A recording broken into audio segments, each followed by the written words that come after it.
I think the FBI lawyer is just a small piece of a huge evidence destruction and manipulation scheme we haven't even scratched the surface on yet. All right. So again, in the media malfeasance department, it's incredible. We have had how many convictions exactly have we had of the Trump family, the Trump team, Trump White House members, Trump campaign team members? How many convictions and arrests have we had for Russian collusion? Hold on, Joe. Let me think about this one. I'm going through the names now in my melon. Tough. I know it's tough. I'm going to give you my answer and tell me if you think I'm right about it. It's a big zero, a donut. These are my gripper thingies I do before the show. These are pretty good, by the way. Not a sponsor, by the way, but these are really good. And then they have the gripper thingy like this, where you can like expand your, so you get the backside of your forearm too. But that's a big donut, a zero. We've had no people arrested for, Joe, do you remember any? Just checking. Let me probe that melon of yours. Yeah, okay, I am right. Thank you very much. Just checking. Yeah. Paul, have we had any? Paula, I'm just getting a 3. Paula is shaking her head no. We have had exactly 0 arrests of the Trump team members or anyone associated with Trump at all for collusion. We have, however, had multiple FBI firings. We have had charges levied against people. And now we have the first guilty plea of an FBI employee for, yes, lying about the spying operation on Trump, lying about an official piece of evidence to spy on Trump.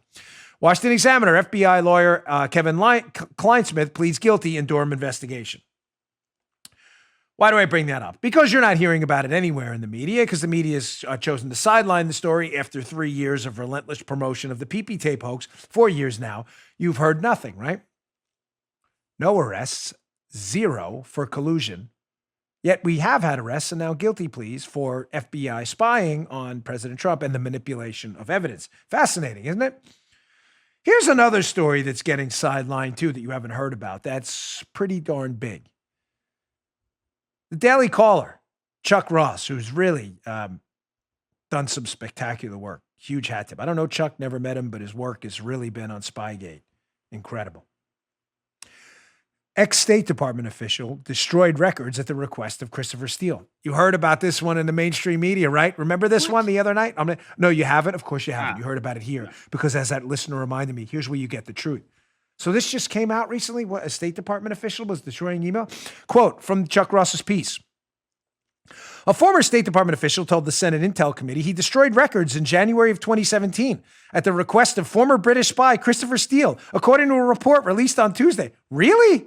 Wow, that's interesting. I'm sure we've heard that everywhere. Fascinating when he did that. Can you go back to that clip a minute? So Jonathan Weiner, who we know was dealing with Clinton surrogates, and Christopher Steele, who put together the PP hoax dossier. Remember him, Steele? That Christopher Steele asked him to destroy records in January of 2017? You would think that would be a big story, no? A State Department official is dealing with a former British spy working for Team Hillary to put together a dossier we know is fake. The State Department official who's working with that former spy working for Hillary was asked by that former spy to destroy records in January of 2017. You would think that would be a huge revelation, no? You haven't heard much about it. I wonder why. Well, what happened in January of 20, go back to that Daily Caller piece again. It's really important. I want to make sure we are absolutely precise on this because this is going to spin your wheels big time. January, I think I said July. He destroyed records in January of 2017. Remember that.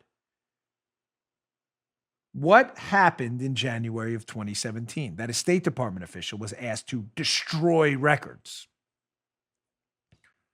Remember that Oval Office meeting?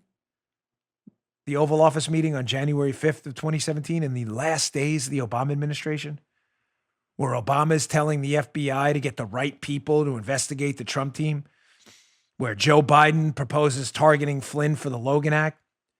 That was the interview Susan Rice memorialized in that dreaded January 20th email, that ridiculous, absurd email. We're going to do everything by the book email. Remember that?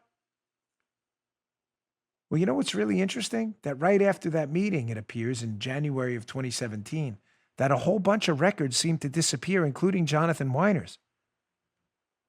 You know who else's records disappeared in January of 2017? Right around that time, Obama's telling the FBI to get the right people to investigate the Trump team.